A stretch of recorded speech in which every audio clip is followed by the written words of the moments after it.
Sabedoria de Deus, para quem chegou atrasado. E no textuário nós vemos a respeito da multiforme sabedoria de Deus, o capítulo de número 3 de Efésios, que começa falando do ministério de Deus a outras nações. O mistério de Deus a outras nações, que antes era oculto, mas agora foi revelado por meio de Cristo Jesus à sua igreja. Lembrando que Israel era a nação escolhida para a revelação de Deus, para os dons, para o derramar do Espírito, para as promessas feitas a Abraão e tudo que aquele povo viveu em Deus e todas as promessas que Deus fez através de Abraão, Isaac e Jacó. Então, essas promessas estavam incluídas somente para a nação de Israel. Em Cristo Jesus é revelado o grande mistério que estava oculto desde a antiguidade, quando Deus escolheu a nação de Israel. O templo foi feito pelos judeus, a palavra foi trazida por eles e era a nação escolhida por Deus, como diz a Bíblia, a menina dos olhos de Deus, para trazer a revelação de Deus para a humanidade. Só que eles não entenderam o mistério que ainda estava oculto em Deus e que só foi revelado, né, depois que Cristo ressuscitou por meio de Pedro e de uma forma mais profunda por meio de Paulo.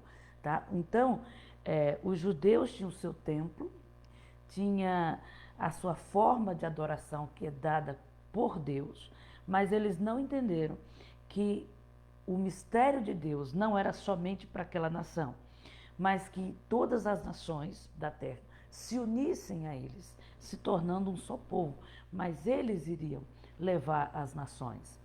E é o que está escrito na Bíblia. Por eles não entenderem, Cristo vem para falar à nação de Israel e abre as portas para as outras nações, que a Bíblia chama de gentios.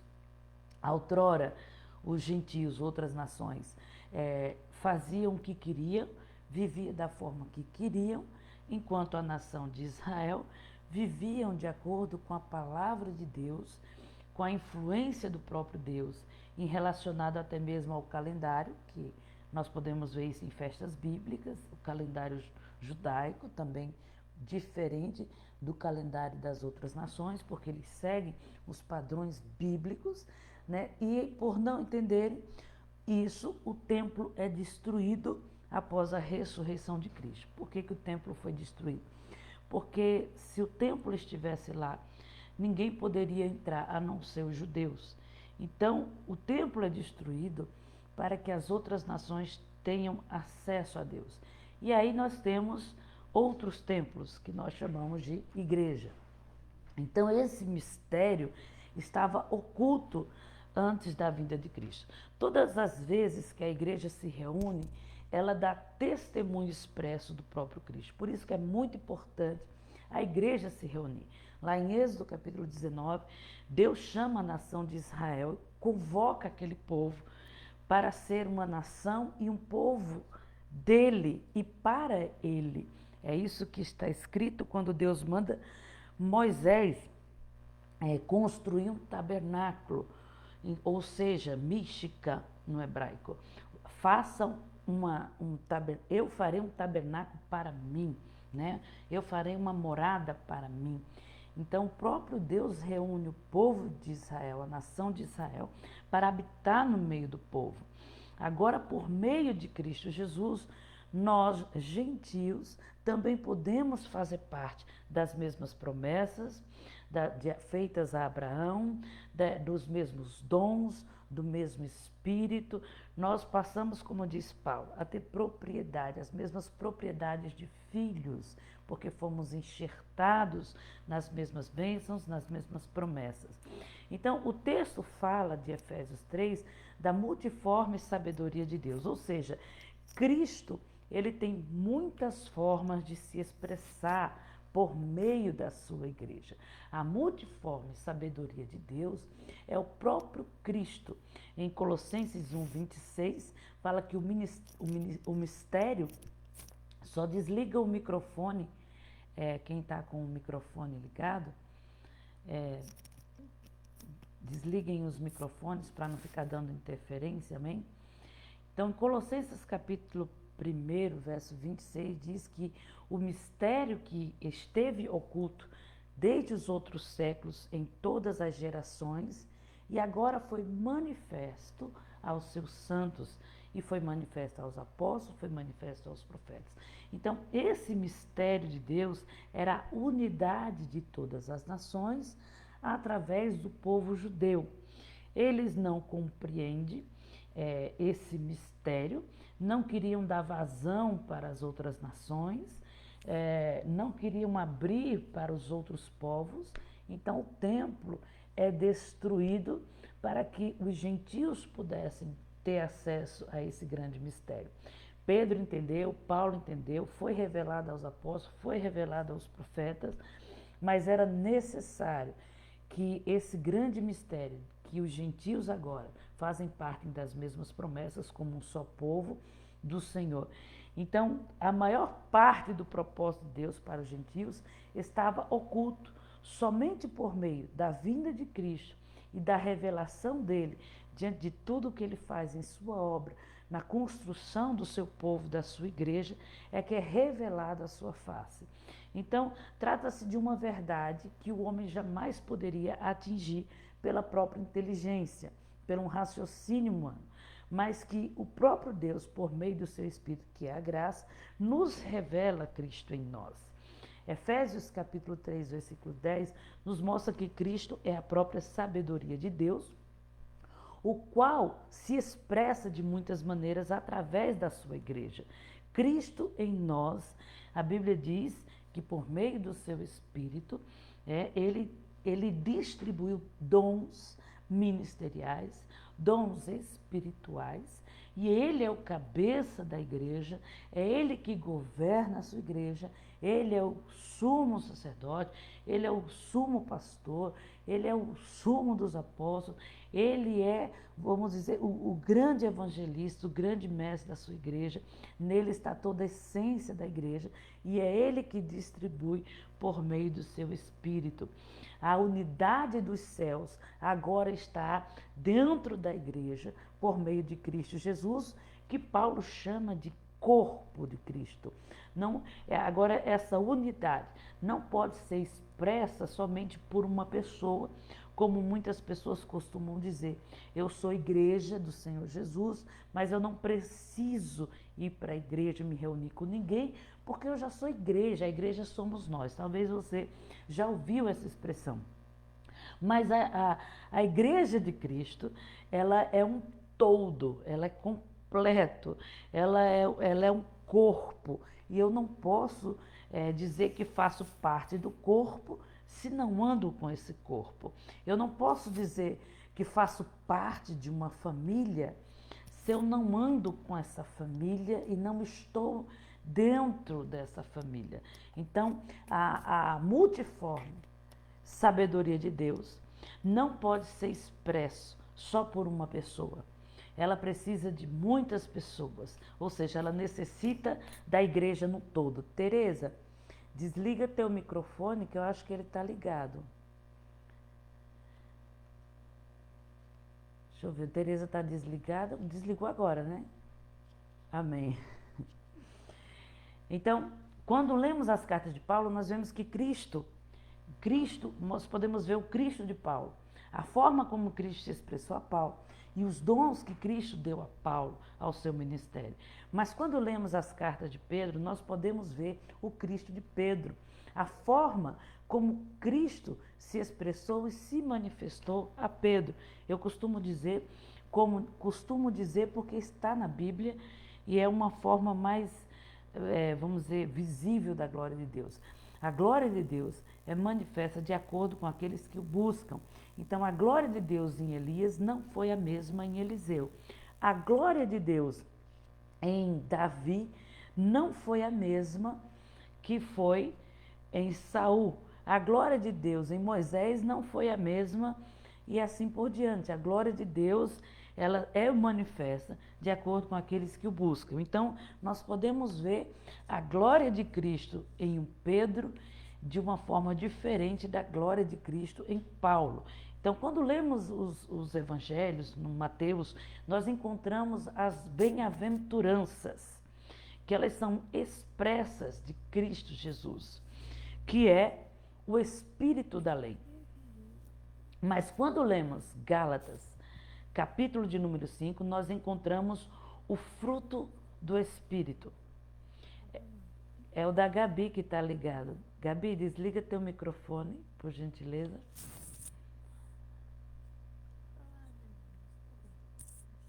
Tá ligado. Isso. Desligou? Não. Tá ligado ainda. Isso. Agora foi.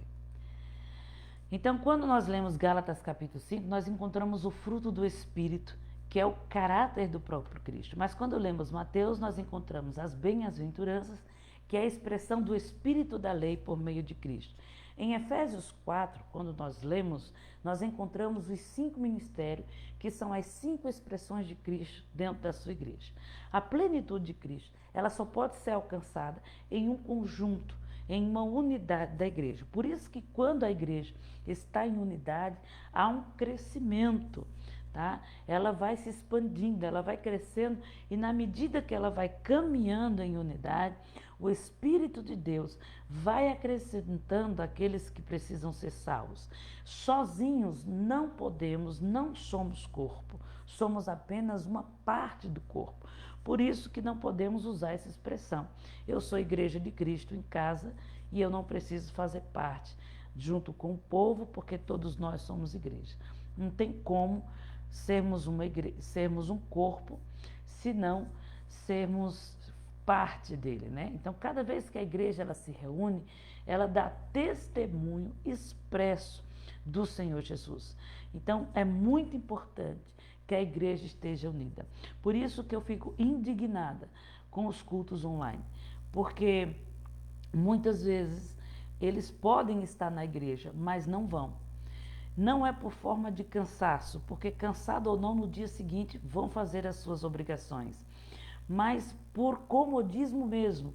E isso está tirando da igreja a sua essência, a sua unidade, aquilo que ela deve expressar, porque quando o culto a Deus é realizado, principados e potestades, tanto da parte de Deus como da parte dos anjos caídos, estão lá para ver o mistério de Deus, que é o seu povo reunido em nome dele, expressando as mesmas bênçãos por meio de Cristo Jesus.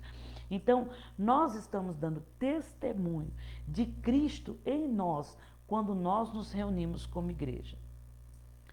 Então, por isso que a igreja de Cristo, os dons ministeriais, os dons espirituais são expressos de uma forma dividida por todos, e não somente uma pessoa só, mas cada um de nós tem um pedaço dessa glória de Deus, para que essa multiforme sabedoria de Deus venha estar andando em unidade, juntamente como fez Cristo em sua oração.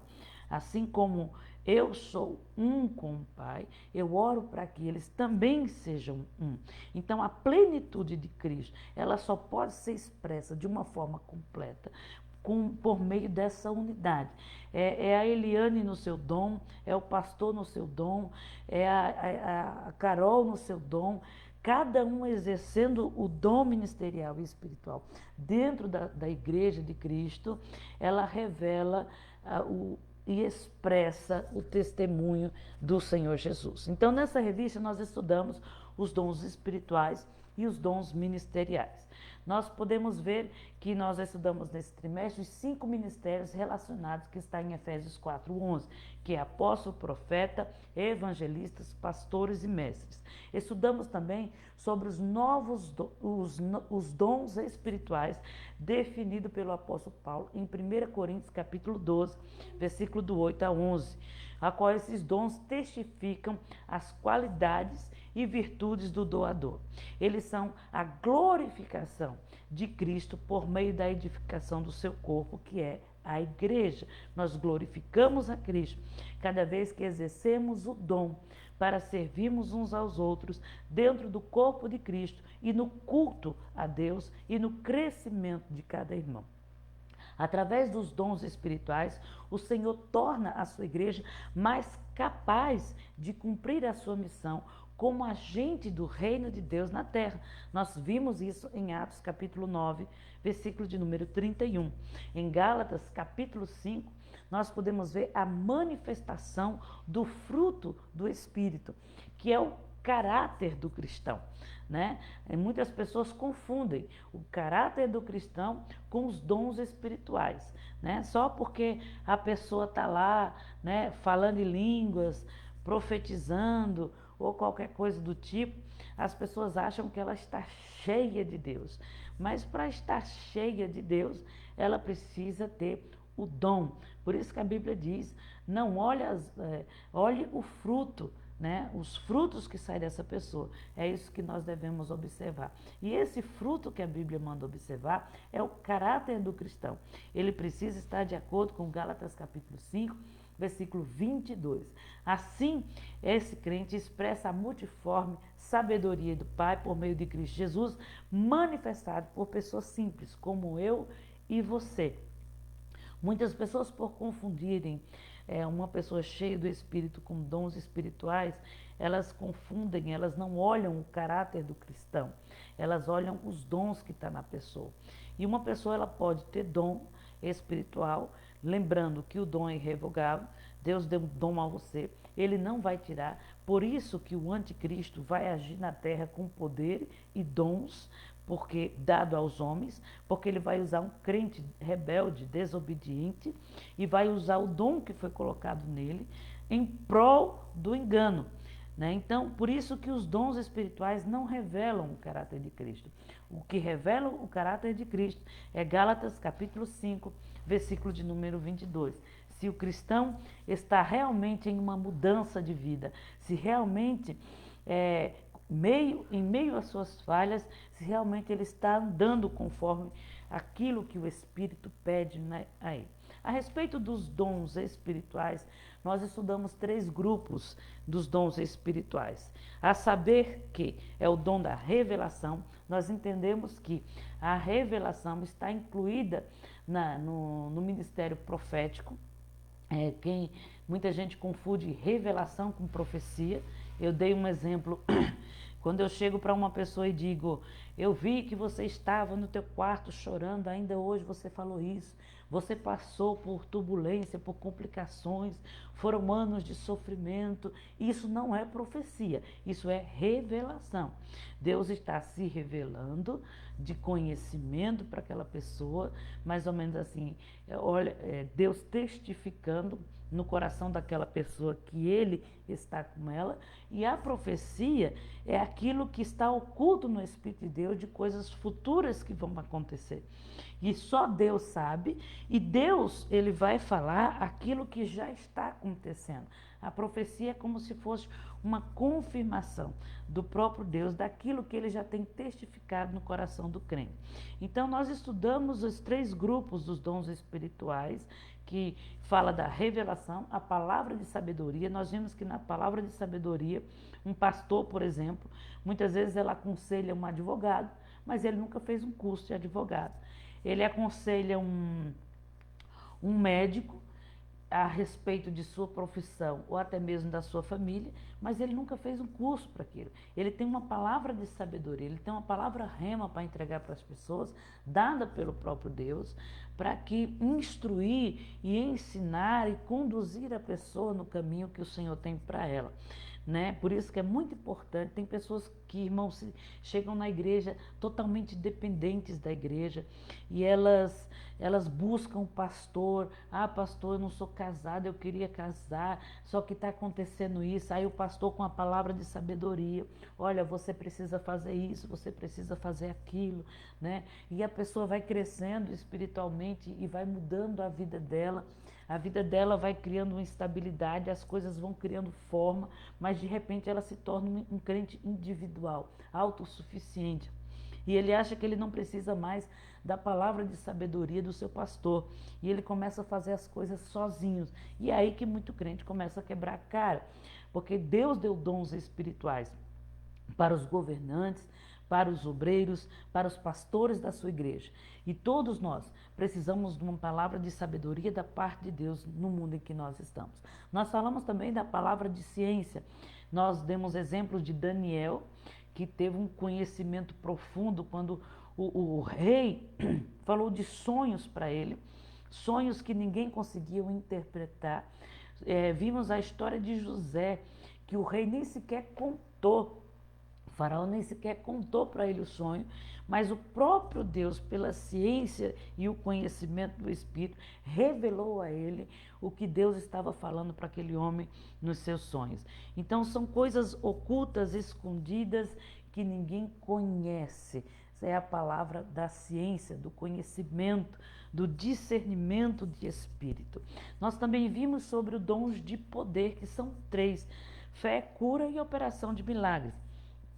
Nós vimos também o dom da elocução, relacionada às profecias, variedades de línguas e interpretação de línguas. Nós vimos que o dom da elocução, tem pessoas que têm o dom para pregar a palavra, tem pessoas que têm a variedade da interpretação de línguas e assim por diante. É certo que nenhum desses grupos, o objetivo de Paulo não foi quantificar, falar quantidade de dons, ou seja, definir quantos são, mas de qualificá-los, ou seja, discorrer sobre o objetivo e o uso correto de cada um, tá? Então, nós falamos em 1 Coríntios capítulo 12, versículo 8 ao 10, dos dons de revelação, né? Os dons dados pelo Espírito Santo para que as pessoas revelem o mistério oculto de Deus aos homens. A revelação, ela serve para testificar que Deus está fazendo, o que Deus vai fazer e o que Deus já revelou para a pessoa em si mesmo. Por isso que quando você chega com a palavra de revelação, a pessoa começa a chorar, porque ela acha que estava sozinha, aí Deus fala, eu vi quando você estava no seu quarto, eu vi quando você fez isso, e você está com um projeto assim. Isso é a revelação, serve para testificar, né, o que Deus está fazendo, o que Ele já revelou e o que Ele vai fazer. A manifestação desses dons na igreja são dons necessários também ao pastoreiro, na administração e na liderança da igreja. Nós vimos aqui o dom de poder, que inclusive o Artemis deu um exemplo num culto que nós somos na igreja da Noêmia. Ia cair um temporal, ventos fortes soprando, uns pingos de chuva caindo, e era o dia da inauguração da igreja da mulher, e eu estava indo pregar em outro lugar. E eu disse, Artemis, fica aqui na porta da igreja e ore para que a chuva não caia até que o culto acabe. Aí ele, eu posso fazer isso, pastor? Eu falei, isso é dom de poder. Se você não tem o dom de poder, receba agora e vamos orar junto. Aí eu ensinei para ele como orar. E ele ficou ali orando e ele ficou admirado, porque aquele temporal caiu quando nós entramos no carro, voltando para casa, quando o culto havia acabado. Então, o dom de poder, ele manifesta também na natureza. Nós podemos ver Cristo acalmando a tempestade, acalmando os ventos. Quando a Bíblia nos diz que o Senhor nos deu poder, significa que Ele nos conferiu autoridade. Então temos autoridade também sobre a terra, não somente sobre demônios, homens, mas também sobre a natureza. A autoridade que o Espírito nos dá nos dons de poder são aqueles que mostram a soberania de Deus. Lembrando que Adão, antes da queda, ele era soberano em Deus, ao ponto dos animais confundi-los com o próprio Deus. De tamanha a sua glória, de tamanha a sua soberania, a forma de autoridade de lidar com a natureza, com a terra e com todo o governo que Deus colocou em suas mãos. Então, a sua autoridade essa autoridade do dom de poder está sobre as forças da natureza. Eu também tive outras experiências quando nós estávamos voltando do Pernambuco. Não sei se os irmãos lembram, uma tempestade que deu em Minas. E ali a chuva estava caindo muito forte, muitas pessoas morreram. E quando nós estávamos voltando do Nordeste, nós passamos por aquelas chuvas de Minas, as estradas paradas, os carros tentando fugir de perto dos morros, porque os morros estavam, né, caindo, despencando. E nós começamos a procurar abrigo. Tentamos procurar abrigo embaixo de um viaduto, mas ali nós vimos que a água ia vir e as carretas passavam em alta velocidade, era muito perigoso, um acidente. E nós, irmãos, literalmente ficamos encurralados e aquela chuva começou a aumentar. Foi quando nós começamos a ver o que estava realmente acontecendo em Minas. E naquele momento eu disse, não tem outra opção, nós vamos orar. E nós fechamos os vidros do carro, nós oramos a Deus, nós paramos num pronto-socorro para buscar refúgio, onde os carros estavam buscando, mas a gente pensou, a gente não pode ficar aqui, porque se acontecer alguma coisa, a gente vai junto. Então a questão agora, vamos orar. E nós oramos dando ordens à natureza, à chuva, aos céus que se abram, abram por um instante. Nós precisamos sair deste lugar, chuva, retenha. Irmãos, questão de 5 minutos, a tempestade parou. O céu se abriu de tal forma que o chão foi ficando seco. Eu fiz uma filmagem de tão admirada que eu fiquei. Interessante, a gente sabe que Deus nos dá autoridade, a gente sabe que a gente pode usar o dom de poder e pedir para Deus e buscar por Ele, mas quando acontece assim de uma forma extraordinária, nós nos surpreendemos e nos surpreendemos com esse Deus todos os dias. Então, o dom de poder, ele tem sua força na natureza, sobre o homem e sobre demônios, né? A soberania é a soberania de Deus operando dentro do próprio homem. É o governo do Espírito a favor de Deus. Vimos também os dons de elocução, né? São os dons da manifestação sobrenatural na mensagem verbal do Espírito Santo para edificação, exortação, consolação do povo de Deus. Isso está em 1 Coríntios, capítulo 14, versos 3.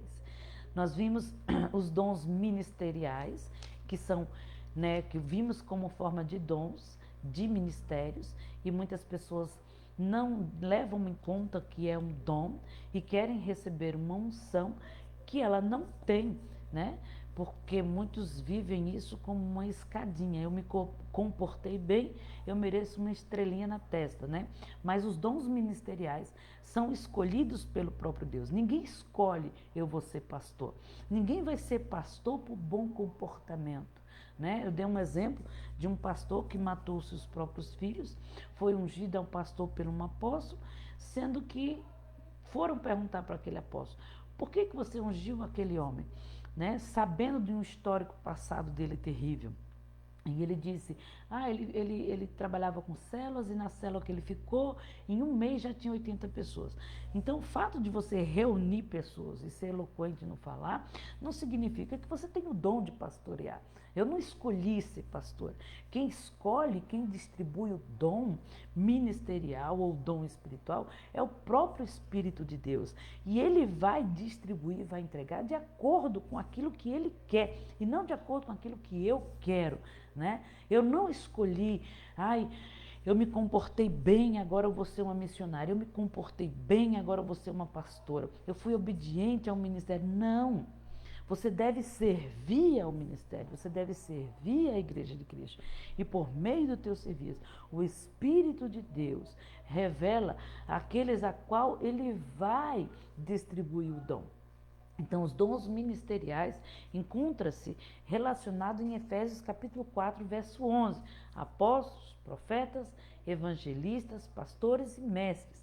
É importante que se faça uma distinção dos dons ministeriais e dos títulos, né? Porque as pessoas hoje, elas não veem mais como um dom, mas como um título, como eu falei aqui. Elas querem o cargo por bom comportamento. Elas querem um cargo eclesiástico porque ela já passou pelas 5 etapas, de obreiro, diácono, presbítero, missionário, agora ela vai chegar na etapa de pastor. Não, é dom, e o dom quem dá é o Espírito. Nos nossos dias, muitas pessoas têm confundido esse aspecto, que são completamente diferentes. O dom é uma concessão dada pelo próprio Cristo. Já os títulos ministeriais são cargos eclesiásticos, são posições sociais criados dentro da igreja local, tá? Existem vários cargos. Temos cargos de tesoureiro, né? Temos cargos na ação social e assim por diante. São cargos eclesiásticos dados a essas pessoas. É diferente do dom. E interessante, irmãos, dar cargo às pessoas é muito fácil. Difícil é fazer ela exercer o dom ministerial. Quando o pastor começa a chamar a pessoa para o dom ministerial, que envolve a pregação da palavra, que envolve, né, os dons de elocução e tantos outros, a pessoa já começa a retroceder. Parece que ela não compreende que o pastor está trazendo ela para exercer o dom dela. Ela acha que ela está saindo de um cargo, ela não está saindo de um cargo. O pastor está querendo que ela exerça ela no dom, está treinando aquela pessoa por dom. Nós vimos aqui o ministério de apóstolo. Irmãos, até aqui alguma dúvida? Não, pastor. Não? Não, pastor. Amém. Então vamos lá. O ministério de apóstolo. O termo grego nós vimos aqui na revista foi apóstolos, que significa literalmente enviado para um propósito, ou mensageiro, né, para uma situação. A partir do Pentecoste, de Atos capítulo 2, os 12 apóstolos assumiram a proclamação do evangelho ao mundo, juntando-se juntamente com os profetas do Novo Testamento para fundamento da igreja. Isso está em Efésios capítulo 2, versículo de número 20. Nós vimos também o ministério de profeta. Nós estamos resumindo o que nós vimos na revista durante todo esse trimestre. Por quê? Porque tudo isso faz parte da multiforme sabedoria de Deus distribuída à sua igreja, tá? O ministério de profetas no Novo Testamento, o ministério de profeta foi instituído pelo próprio Cristo, porque nós podemos ver isso em Efésios capítulo 4, versículo de número 11, do 7 ao 11, né? O próprio Cristo instituiu esse ministério para a igreja, né? Com o propósito de quê? De serem porta-voz de Deus, não mais para escrever as escrituras ou anulá-las ou qualquer coisa desse tipo, porque tudo que foi revelado no plano de Deus ao homem já foi revelado. Então não é mais para trazer esse tipo de mensagem divina ao povo, mas ele foi chamado por Cristo para a sua igreja, no sentido de encorajar o povo a se manter fiel à palavra de Deus, porque essa é a função, né? O ofício de um profeta é tirar o povo do engano e colocar eles na verdade. Lembra de Elias? Vejam hoje a quem vocês vão servir, se a Deus ou a Baal. Então o profeta, ele é duro mesmo, porque ele tira o povo do engano. Então, por meio de uma palavra profética da parte do próprio Deus, tá? Mas nenhuma palavra profética pode ter o objetivo de substituir ou revogar a revelação das Escrituras, pois esta é a suprema profecia. Hoje, nós temos muitas pessoas que se acham profetas ao ponto de querer mudar o que está escrito, tá? Ai, pastora, isso acontece? Acontece. Eu conheci pessoas. Ó, faltam 10 minutos para a chamada, vocês correm pro Face, tá? Eu conheci pessoas que elas têm, vamos dizer assim, o dom profético, mas começaram a usar para achar coisa na Bíblia que não tem, né? Então, se eu me movo no ministério profético, eu preciso entender que eu não estou para anular as profecias, a palavra de Deus já foi revelada, mas eu estou ali na igreja para tirar o povo do engano e encorajá-los a manter-se fiel na palavra e nos caminhos do Senhor.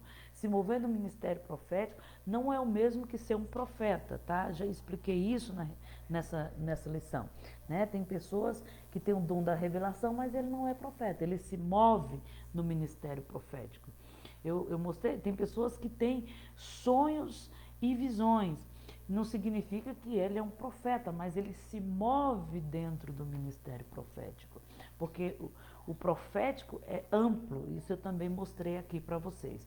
Então, o profeta de ofício é aquele que devolve o caráter do povo. Ele é guardado pela própria igreja, reconhecido pela própria igreja, e ele precisa ser reconhecido pelo pastor, né? E todos em conjunto precisam confirmar o seu chamado para poder ele ter autoridade dentro daquela igreja. Todos em conjunto para confirmar o seu chamado É mais ou menos assim. Eu profetizei na vida da Fran, da Isabel, da Eliane, e coisas que foi profetizado na vida delas, né, aconteceram. E também profetizei alinhando elas, estou dando um exemplo, tá, irmãos? Alinhando elas no caminho da verdade, porque em alguns momentos elas quase foram perdidas pelo engano, né? Então eu cheguei e disse, assim diz o Senhor, né? E, enfim, então o ministério profeta, ele tem testemunhas de que ele realmente é um profeta. Ele é guardado pela igreja por isso e pelo pastor. Isso é fundamental para que ele seja um profeta da igreja. Porque tem pessoas que chegam na igreja, você não sabe quem é, de onde vem, quem é o pastor dela, como que ela vive, como que é o caráter cristão dela, e ela quer chegar na igreja, enfiando o dedo na cara de todo mundo, porque ela diz, eu sou profeta. Não, ela é profeta na igreja dela, né? Ela precisa ser reconhecida aqui, ter testemunhas aqui. Entende o que eu estou falando? Então, o profeta, ele precisa realmente estar guardado pela igreja, pelo pastor, pelo povo, de que realmente ele é um profeta. E aí sim ele pode exercer esse chamado, porque ele devolve o caráter do povo, o caráter cristão, né, tirando o povo do engano. Né? Tem muita gente aí que se diz profeta, mas está levando o povo para o engano. Tem muita gente que se diz profeta e está tirando o povo dos caminhos que Deus colocou elas e fazendo elas mudar até de cidade, de lugar, de igreja e de vida, né, com palavras de engano. Então não se engane. O ministério do evangelista, nós vimos aqui também, os apóstolos e profetas lançavam os fundamentos da igreja e os evangelistas edificavam sobre este fundamento, ganhando os perdidos para Cristo. Então veja que cada um faz sua parte. Um evangeliza, trazendo as almas, o outro conserta o caráter, o outro ensina a palavra, o outro. Então, cada um, irmão, é importante para revelar o mistério de Deus ao mundo. Então, todos fazem parte de uma milícia missionária dentro da igreja e nós precisamos entender isso. O ministério do pastor, nós vimos aqui 1 Pedro capítulo 5, versículo do 1 ao 4. Podemos dizer que temos eclesiásticos, né? Temos pastores eclesiásticos, é aquele que supervisiona o rebanho de Cristo. O pastor, eu falei para você que no termo, nos originais hebraicos, que é onde, da forma que a Bíblia foi escrita, é que a palavra pastor não existe. O que existe é a palavra olheiro, é aquele que olha. Quando você lê lá o Salmo 23, que é o mais conhecido, que diz, o Senhor é o meu pastor, ele está dizendo, o Senhor é aquele que me olha, o Senhor é aquele que me vê. Então, pastor, como em termos eclesiásticos, é aquele que, em termos de ofício, é aquele que olha, é aquele que cuida. É os olhos de Deus, vamos dizer assim como Moisés era boca como profeta, o pastor é aquele que está olhando, é aquele que está cuidando. Muitas pessoas confundem pastor com pregador, né? E muitas vezes elas vão para a igreja do pastor tal porque o cara é pregador. Outros confundem pastor com profeta. Aí vai para a igreja tal porque o pastor é profeta. Então ele, né? E assim por diante. Aí deixam muitas igrejas, como eu já vi pessoas deixando igreja de pastores, pastores mesmo. Porque pastor é aquele que cuida, pastor é aquele que olha, pastor é aquele que está cuidando do rebanho. De uma forma eclesiástica, é aquele que supervisiona a igreja de Cristo. É aquele que serve a Cristo na sua autoridade ao Supremo Pastor, olhando o seu povo. O seu ministério é de sábio conselho, correção, encorajamento e consolo. Irmão, esse é o ministério do pastor. Ele é sábio em conselho. Ele pode não ter. Eu conheci pastores que nem estudaram, aprenderam a ler na Bíblia, mas quando abrem a boca, tem uma palavra de sabedoria. Ele tem palavra de sabedoria ao ponto de dizer, olha, não faz isso com teu marido, não faz isso com a tua família, não faz isso com teu filho. E de repente a tua vida dá certo. Porque ele tem um sábio conselho. Ele muitas vezes é mal interpretado porque ele tem a correção. É ele que vai corrigir. Como diz o pastor, a parte pior fica para mim. Né? Quando tem que chamar a atenção, tem que ser eu. Né? Ele está sempre olhando, então ele precisa corrigir. É ele que tem a correção. E assim ele vai alinhando cada pessoa no seu dom. E encorajando e consolando, né? Ele pode corrigir, ele pode exortar, ele pode aconselhar com sabedoria, mas tem a parte que ele também encoraja, né? Você está a ponto de desistir e ele está lá junto de você, nem que seja para tomar um café, né? Ele está do seu lado para te consolar. Esse é o ministério do pastor. Ele não é um pregador, ele é aquela pessoa que está cuidando, né? Está ali do lado o tempo inteiro das suas ovelhas. O pastor, ele não é um voluntário, como eu disse aqui. Eu não escolhi ser pastor.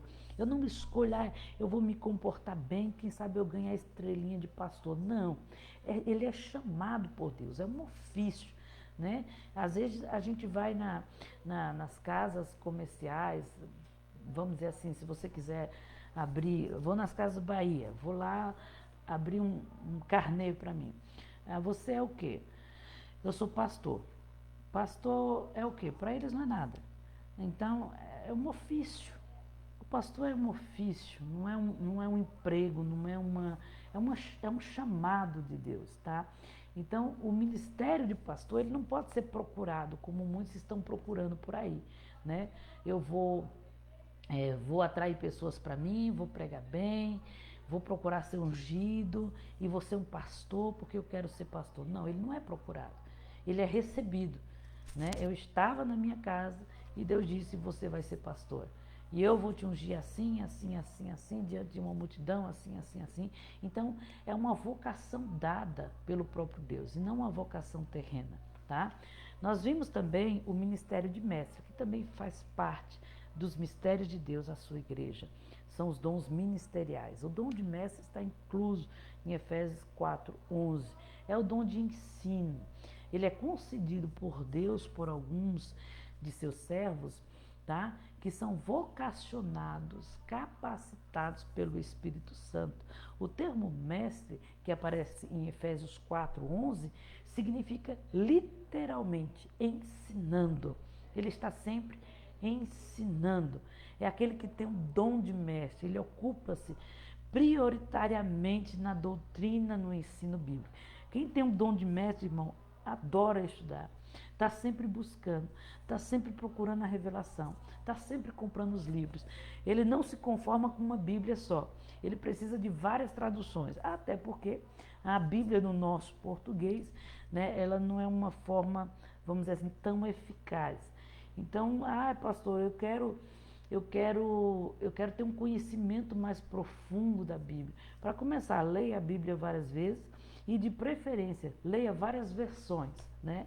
Já que você não conhece o hebraico, você precisa entendê-las lendo as várias versões para encontrar. Então, o mestre, ele tem esse dom dado por Deus, ele busca por isso com prazer, porque isso é um dom dado a ele, e ele tem prazer em ensinar da forma certa, ele se preocupa com o ensino, ele se preocupa com a verdade, ele se preocupa se as pessoas estão aprendendo ou não. Nós vimos em Filipenses capítulo 1, versículo 1, conforme vimos, duas são as funções eclesiásticas na igreja local: os presbíteros e os diáconos. Vamos falar disso agora. Nós vimos isso, né, e estudamos essa, acho que foi a penúltima, ou foi a última que nós vimos, a respeito dos presbíteros e anciões e bispos. Nós vimos que os presbíteros são cristãos maduros, de excelente caráter e que detêm a liderança espiritual de uma igreja.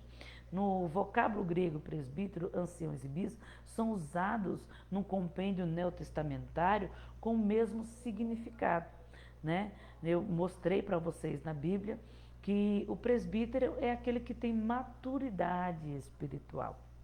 Ele adquire essa maturidade não somente com o passar do tempo, mas conforme Gálatas capítulo 5, versículo de número 22, no dom, no fruto do Espírito. Ele tem maturidade, o termo presbítero no grego nós vimos que é presbíteros, é uma forma comparativa da palavra grega presbis, que significa uma pessoa experiente, uma pessoa madura, uma pessoa mais velha. O presbítero, eles tomavam parte ativo, apacentando a igreja de Cristo, Nós vimos isso em Atos capítulo 20, versículo 28. Os próprios apóstolos, quando iam tomar decisões, se reuniam entre eles juntamente com os anciões da igreja, né? Eles também ensinam, pois é uma qualidade exigida do candidato ao presbítero, que eles sejam aptos a ensinar a palavra. Isso está em 1 Timóteo, capítulo 3, verso 2. Nós vimos também sobre o diaconato, né? A palavra diácono significa aquele que serve, ou diáconos, é o servo que coopera com aqueles que se dedicam à oração e ao ministério da palavra, tá? Lembrando para vocês, tanto presbíteros como pastores, eles precisam se dedicar ao ministério da palavra e da oração para que haja crescimento na igreja. Falei para vocês que hoje as igrejas estão decaindo em seu crescimento, em seus conhecimentos espirituais. A igreja, hoje, nós podemos dizer, não tem mais aquele fervor que tinha antigamente, porque muitos pastores estão muito ligados às coisas do mundo, precisam trabalhar para se manter e tantas outras coisas, e não estão gastando seu tempo no ministério da oração e na palavra. E isso foi constituído pelos próprios apóstolos. E nós podemos ver hoje como a nossa igreja está fraca espiritualmente. Muitos estão fracos e caídos por conta que não estamos cumprindo alguns princípios ordenados pelos próprios apóstolos, né, que estavam fundando a igreja na sua doutrina em Cristo Jesus. Então, há dois ministérios diaconais na igreja. Aqueles que servem à mesa, Atos capítulo 6, verso 2, que faz parte de toda a ação social da igreja. Lembrando que ninguém pode fazer ação social na igreja usando pessoas da igreja sem o conhecimento do pastor. Por quê? Porque a partir do momento que ele usa 2, 3, 4 membros da igreja, ele já está fazendo um trabalho diaconal. Então, para ele fazer isso, ele precisa deixar ciente o pastorado da igreja, né? Eu falei para vocês que isso gera conflitos dentro da igreja. Muitas vezes aconteceu na nossa igreja de uma casa ser abençoada 5 vezes, porque pessoas se reuniram sem o conhecimento do pastor e abençoar uma casa. E o pastor abençoar também, e só depois de um tempo, e as outras casas ficaram sem as bênçãos, sem, vamos dizer assim, sem ajuda social. Então é fundamental que esses diáconos que trabalham no serviço social possam estar cooperando juntamente com o pastor e traga ao pastor as necessidades da igreja, né? Tem diácono que leva a necessidade do irmão, do pastor e da própria igreja até para o diabo. Ele é capaz de ir lá no inferno e dizer: ó, diabo, tu viu fulano de tal, tá precisando de pão e o pastor nem foi lá dar pão. Aí o diabo: rapaz, tu tá melhor do que eu, porque tu é diácono na igreja, quem tem que fazer isso é você que tem que levar isso para o pastor. Como que o pastor vai saber que o cara está precisando? Se você ficou sabendo, vai lá ver o que você pode fazer, já que você é diácono na igreja. Acho que o diabo seria capaz de aconselhar uma pessoa dessa, irmão, né? E as pessoas não estão agindo no seu ministério dentro da igreja, estão agindo pelo seu próprio ego, não estão cooperando da forma correta. E nós vimos os conflitos que isso causa dentro da igreja. A maioria dos conflitos dentro da igreja, irmão, não é por conta de pastor, não é por conta de membro, é por conta de diáconos que não reconhecem a função diaconal, não sabem lidar e querem, vamos dizer assim, ser melhor que os outros. Enfim, está tudo fora daquilo que a palavra de Deus diz. Porque o diácono, ele é um servo que coopera para o crescimento da igreja, observando as necessidades. É o diácono que tem que ir na casa do irmão e dizer: pastor, o irmão está frio por conta disso, disso e disso, por isso que ele não vem mais para o culto. Aí o pastor vai, reúne uma turma, então manda fulano e ciclano lá na casa do Beltrano. O diácono, ele está servindo sempre a casa do Senhor. Ele, vamos dizer assim, é aquele que tem acesso a todas as recâmaras, a todos os lugares, né? E tem o diácono que ele exerce somente no ministério da palavra, né? Isso são para algumas igrejas, né? Eu particularmente, eu não concordo, porque nós podemos ver Filipe, nós vimos Estevão servindo ao corpo de Cristo de todas as formas, mas pregando também com grande eloquência. Ele precisa estar apto para todas as coisas, né? Não somente ao ministério de ação social, nem somente ao ministério da palavra. Não tem como você dividir isso. O ministério da palavra não substitui o ministério das mesas. O ministério do serviço social não substitui o ministério da palavra. Né? 1 Timóteo capítulo 3, verso 13. Porque os que servirem bem como diáconos adquirirão para si uma boa posição e muita confiança na fé em Cristo Jesus. Os bons despenseiros do ministério divino. 1 Pedro, capítulo 4, versículo de número 10, nós vimos aqui na revista também. Cada um administre aos outros como o que recebeu, como bons dispenseiros da multiforme graça de Deus. Além disso, requer nos despenseiros que cada um se ache fiel, né? Como despenseiro daquele que recebeu um dom dado por Deus. Eu já expliquei aqui que o dom não é dado como um presente em que você faz o que quer, mas o dom é dado a você para exercer o mistério de Deus dentro da igreja e revelar Cristo ao mundo. Ele não é seu, você vai prestar conta disso, né? Então, você precisa ser encontrado fiel diante de Deus, né? Se no sentido bíblico o dispenseiro é aquele que administra bens alheios, então o detentor de um dom espiritual é um dispenseiro de Deus. É válido ressaltar que os dons de Deus não são dados de forma presente, mas como instrumento de trabalho para a igreja. Não é porque ele foi dado para você que você vai fazer o que quer e usar a hora que quer. Nós vimos isso aqui também, que não pode ser assim, mas ele foi dado como um instrumento de trabalho para a obra de Deus. Quando a gente vai orar pelas pessoas, a primeira coisa que, quando a pessoa está sendo restaurada, que vimos, é o anjo devolvendo um instrumento de trabalho na mão da pessoa. Por quê? Porque a pessoa não está usando o dom. Ela não está na sua função. Ela não está fazendo aquilo que Deus mandou ela fazer. Ela está usando o instrumento de trabalho dela da forma que ela quer, porque ela acha que é dela. E não é assim, né? É para ser usado no serviço do Senhor, para a obra do Senhor. Assim, irmãos, quem usa do jeito que quer, ele é infiel, né? O pastor chama a pessoa para ser diácono, ele faz o que quer dentro da igreja. O pastor manda chegar mais cedo, ele não chega. O pastor pede para ficar na porta, ele não fica. O pastor pede para observar os problemas durante o culto ou até mesmo fora do culto, ele não vê, né? Mas ele quer estar sempre sendo auxiliado o tempo todo. Ele não quer auxiliar, ele quer ser auxiliado o tempo todo. Então, em Mateus 25, 18, diz assim: mas os que recebeu um talento e foi, cavou na terra e o escondeu, o dinheiro do seu senhor. Aí, em Mateus 25, 30, nos versículos mais embaixo, diz assim: pois lançai esse servo inútil nas trevas exteriores, e ali haverá pranto e ranger de dentes. Então, nós vamos prestar contas de tudo que nos foi dado dentro da igreja local. Nós vamos prestar conta dos dons ministeriais, seja diaconato, seja presbítero, seja pastor. E também vamos prestar conta dos dons espirituais que não exercemos na casa de Deus. O próprio Cristo diz: lançai fora este inútil nas trevas exteriores. Assim, aquele que recebe o dom espiritual, ele tem o dever de trabalhar com ele. Ele tem o dever de exercer na igreja de Cristo, que é a multiforme sabedoria de Deus, que precisa ser expressa por meio de todos, tendo um objetivo de edificar a igreja de Cristo e o desenvolvimento da igreja local como um todo, tá?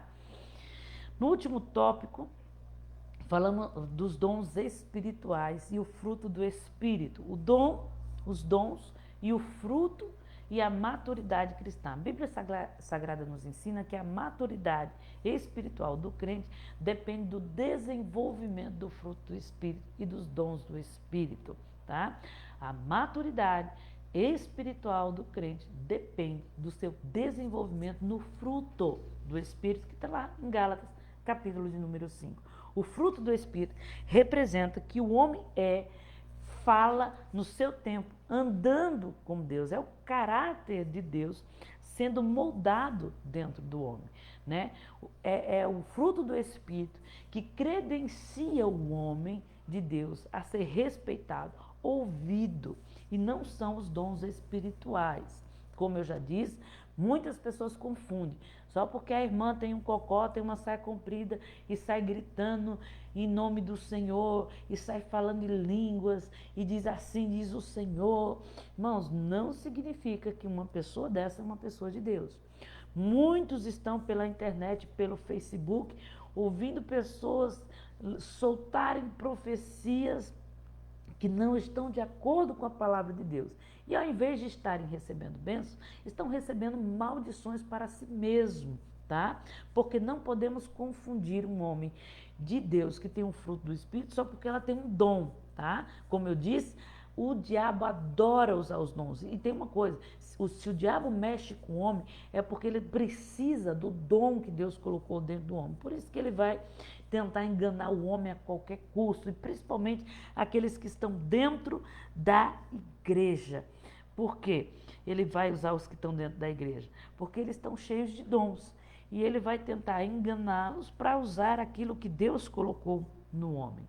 Os dons espirituais, a Simone está dizendo aqui, Deus usou até a jumenta. Irmão, quando a Bíblia diz Deus usou, o termo hebraico, e muitos textos bíblicos, nas linguagens mais atualizadas, não diz que Deus usou. Deus abriu o entendimento da jumenta. Ou seja, a jumenta entendeu a situação e falou na linguagem do homem, né? Deus abriu o entendimento. Se eu falar que Deus usou a jumenta, eu vou dizer que o Espírito de Deus entrou no jumento. Aí o Espírito de Deus pode entrar no cachorro, no gato, no papagaio. Já pensou? Você tem um papagaio, o papagaio acima da dizer o Senhor, vai jogar na cena que tu vai ganhar 5 mil reais. Já pensou você andando na rua e o cachorro dizer, epa, para aí, eu estou cheio do Espírito de Deus. Não, irmão, Deus não usou a jumenta. Deus, ele abriu o entendimento de uma jumenta, porque um burro que estava em cima dela não estava ouvindo a palavra de Deus, nem entendendo o que Deus estava falando com ele. Aí Deus diz, ô jumento, vou te mostrar que essa jumenta que está aí sabe mais do que você, abriu o entendimento dela. Aí ela olha para ele, ô seu burro, você não está vendo que eu estou parado aqui porque tem um anjo na minha frente? Aí é que ele consegue enxergar o anjo e dizer, eita meu Deus, é mesmo, e o anjo está com espada. E anjo com espada, irmão, se prepara, ele vem acabar com tudo. Então, Deus abriu o entendimento da jumenta, tá? Gravem isso. Os dons espirituais, eles são diferentes do fruto do Espírito. O fruto, a Gabriela está falando aqui, pastora, tem uma dúvida sobre o dom. O dom, só Deus que escolhe, mas ele não pode ser adquirido por oração. Paulo diz, buscai com zelo os dons espirituais. Existe um dom dentro de você, específico, dado para Gabriela. Ele nasce com você, ele está em você, foi colocado a partir do momento que você aceitou Jesus, ele foi ativado dentro de você. Existe um dom. E você precisa buscar ele. Você busca dentro de você, por meio do Espírito, você encontra. Mas Paulo diz que você deve buscar até que você seja completo. Então você pode buscar, é como se tivesse na mão do Espírito as ferramentas que você precisa. E você, por conhecer, por ter intimidade, você vai pegando as ferramentas e ele vai te dando de acordo com o que ele acha que deve ser dado, entende? Você pode sim buscar os dons espirituais por meio da intimidade, do conhecimento, da oração. Você pode buscar quantos você precisar, mas o Espírito ele vai dar de acordo com a necessidade do corpo e até mesmo com as necessidades da obra de Deus, tá? Os dons espirituais, eles são bem diferentes do fruto. O fruto do Espírito, em Gálatas capítulo 5, está falando do caráter cristão. O fruto do Espírito, ele é gerado pela ação do Espírito Santo, que se desenvolve dentro do homem interior no passado tempo, tá? ele passa a fazer parte da personalidade do novo homem em Cristo Jesus, sendo gerado dentro do homem. O fruto, ele testifica as qualidades de homem de Deus, conforme ensinou o próprio Cristo. Fazei a árvore boa, o fruto bom, Mateus 12:33, ou fazei a árvore má, é o fruto mau, porque pelo fruto se conhece a árvore. Na Bíblia, literalmente, nós somos como árvores. Na quinta-feira eu falei na reunião de intercessão o verdadeiro significado da Arca da Aliança, o verdadeiro significado dos santos. Ali, literalmente, é um momento do homem com Deus. Por isso que a arca era de madeira revestida de ouro, né? Então, é exatamente este homem, em sua natureza, envolvida com a natureza de Deus. O fruto do Espírito, ele traz uma nova personalidade, um novo caráter. E é isso que nós devemos observar. Tem muito profeta de Facebook lançando maldição para as pessoas, por exemplo. Eu vejo uma obra de macumba, de feitiçaria na tua vida. Eu vejo o seu nome na boca do sapo. Você vai passar por tribulação, mas Deus vai te dar vitória. Irmão, isso é uma maldição. Você está recebendo maldição à torta e à direita aí e nem sabe. Você precisa saber o caráter dessa pessoa. Para receber a profecia de alguém, você precisa saber como que ela está em Deus, o fruto dela, pois o próprio Cristo diz que pelo fruto se conhece a árvore. Então ela precisa ter um caráter de Cristo. Você precisa saber se essa pessoa está moldando a sua vida no fruto do Espírito. A Maria está falando, pastor, e quando você está fazendo algo na obra e você tem o dom para outro chamado, podemos fazer os dois?